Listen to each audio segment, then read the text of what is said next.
రేపు 27వ తారీఖు జరగబోయే గ్రాడ్యుయేట్ ఎమ్మెల్సీ ఎలక్షన్స్ క్యాంపెయినింగ్ సందర్భంగా మేము పలు చోట తిరగడం జరుగుతుంది.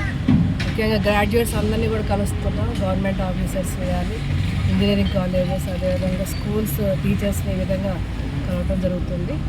మరి ఈ పాటికే రాజా గారికి చాలా మంచి పేరు ఉంది. మరి అందరూ కూడా చాలా చక్కగా ఆదరిస్తున్నారు వెళ్ళిన చోటల్లో. మరి గతంలో 3 సార్లు ఎమ్మెల్యేగా చేశారు, మంత్రిగా చేశారు. సమాజంలో కొండ స్థాయిలో ఉన్న వ్యక్తి.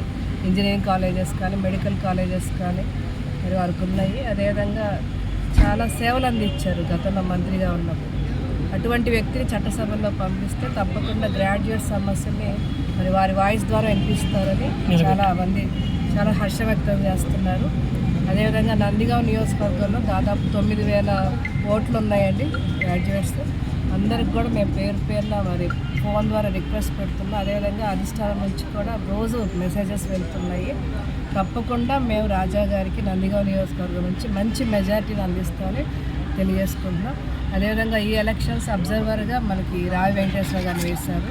అదేవిధంగా నియోజకవర్గ ఇన్ఛార్జిగా మరి బోస్ గారిని వేయటం జరిగింది. ఇద్దరు కూడా పాపం రోజు దూర ప్రాంతం అయినా కూడా రోజు వచ్చి ఈ క్యాంపెయిన్లో పాల్గొంటున్నందుకు వారు ప్రత్యేకంగా ధన్యవాదాలు తెలియజేసుకుంటున్నాము. మా అంతిమ లక్ష్యం ఒకటేని నందిగాంలో మంచి మెజారిటీ అందించాలనే లక్ష్యంతో పనిచేస్తాం.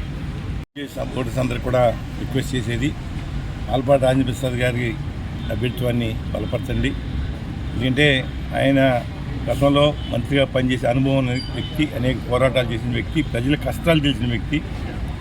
అందువలన ప్రజలకి న్యాయం చేస్తాడని మా పూర్తి విశ్వాసం. అందరూ కూడా మంచి మెజార్టీతో నందిగాం నుంచి ఇస్తారు. ఎందుకంటే మేము అందరం చాలా మటుకు పర్సనల్గా కలుస్తున్నాం. అందరినీ కూడా అందరూ చాలా పాజిటివ్గా స్పందిస్తున్నారు. ఎందుకంటే ఈ రోజున పాలన ఏ విధంగా గతంలో ఏ విధంగా జరిగింది, ఇప్పుడు ఎట్లా జరిగిందో అన్నీ కూడా చెప్తున్నాం.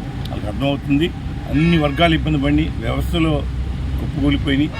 వాళ్ళ స్వేచ్ఛ లేకుండా ఆనాడు బిక్కుమంటూ భయపడుతూ ఉన్నారు. కానీ ఈరోజు స్వతంత్రం వచ్చినట్టు అందరూ భావిస్తున్నారు. ఖచ్చితంగా రాష్ట్రం ముందుకెళ్తుంది, అభివృద్ధి చెందుద్ది. భారతదేశంలోనే మొదటి స్థానంలో ఉంటుందని చెప్పి పూర్తి విశ్వాసం. రాజప్రసాద్ గారిని గెలిపించాలని ప్రార్థిస్తూ సెలవు తీసుకుంటాం.